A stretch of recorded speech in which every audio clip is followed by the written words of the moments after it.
Vienu gadu Latvijā notiek diskusija par to, kādai būtu jābūt videi draudzīgai mežu apsaimniekošanas politikai. Viedokļi šajā jomā ir visdažādākie. Viena saka, ka ir jāaudzē intensīvāk koki, vienā daļā meža jāaudzē intensīvāk un jācēt, otra daļa ir jāizsargā, citiem ir pilnīgi citi viedokļi. Mēs jautājām Latvijas Valsts mežzinātnes institūta Silava direktoram Jurģim Jansonam, ko viņš šajā jautājumā domā. Jā, paldies par jautājumu.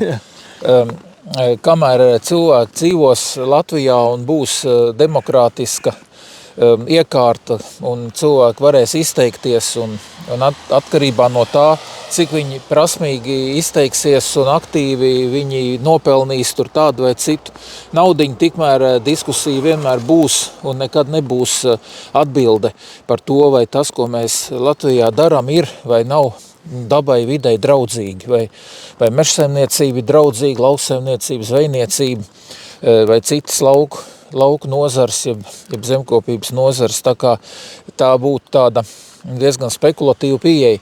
Vispārējais viedoklis, kāds ir meža zinātnē, vai to cilvēku vidē, kas nodarbojas ar mērījumiem un savus spriedumus balsta uz mežā, mūsu gadījumā mežā mērītiem datiem, tūkstošiem, simtiem tūkstošu koku atkārtotiem pārmērījumiem paudzēs.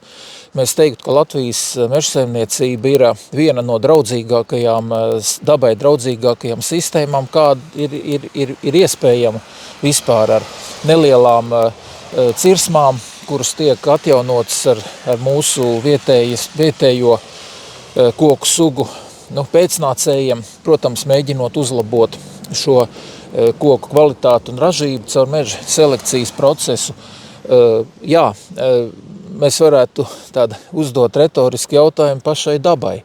Vai, piemēram, 1967. un 69. gadā, ko reti jau kurš vairs atceras Latvijā, bet šajos gados divās diennaktīs vētra nopostīja tādu mežu platību, kas ir vienādojama ar mūsdienu 2 gadu ciršanas apjomu.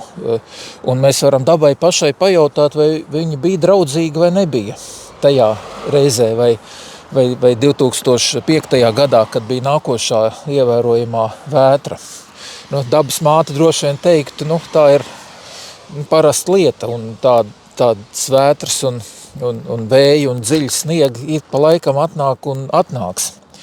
Tā ziņa varbūt labā vai sliktā ir, un mums to diskusiju varēsim paturpināt. Bet attiecībā uz to draudzīgumu, nekad, teiksim, cilvēki, kas savu naudiņu nopelna, karojot pret mežsaimniecību, viņi nekad neatzīs, ka Latvijā ir draudzīgi. Viņi vienmēr teiks, ka ir nedraudzīgi, viņi ieraudzīs mazu cirsmiņu, 1 hektāru lielu, un teiks, redziet, kā šajā 1 hektārā ir tiešām vecie koki ir nozāģēti un meleņu mētrs un zaķskābenes kādu brīdi panīks, lai atgrieztos pēc kaut kādiem gadiem atpakaļ.